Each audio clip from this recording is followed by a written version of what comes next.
My nickname came from, actually, you probably won't like the answer. The editor of Full Contact Fighter magazine, Joel Gold, gave me the handle, The Natural, after I beat Vitor Belfort the first time. After that fight, I kind of adapted to Vitor's fighting style and beat him standing up, which nobody expected.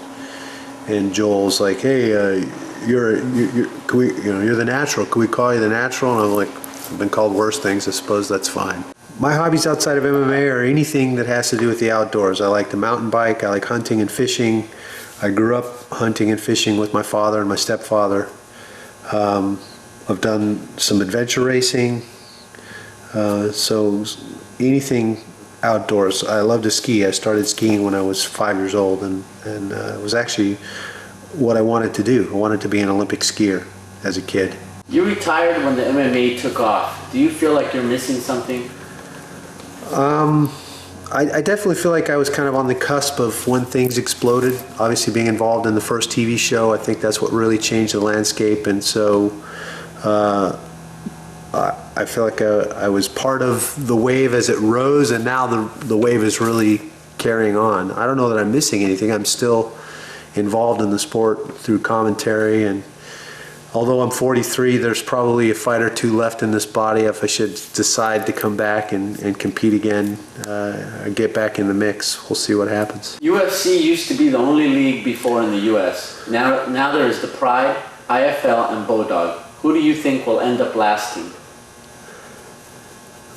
I think of all the other networks or productions that are out there, the UFC is probably the most deeply entrenched, and when people think of mixed martial arts, the UFC is the first organization that comes to mind. It's been around the longest. I think it's probably the most successful, but there's still room, I think, for some of the other productions, and competition is good. I think the more outlets we have as fighters to compete in, the better it is for us. What future do you see for the new MMA promoters? Well, being an MMA promoter myself, I have a small production out in the Northwest called Sport Fight. I know what a tough business it is. It's a very, very difficult thing to put a show on. There's a lot that goes into making a show, especially a good show. And we do it on a very small scale. I can't imagine doing it for live pay-per-view or something as big as these other productions are taking on. So I think that people see the success that productions like the UFC and some of the others are having, and think, oh well, let's put on a show, and think they're just going to run out and make a bunch of money, and it's not that easy. Since I stopped fighting, I've been busier than I've ever been in my entire life.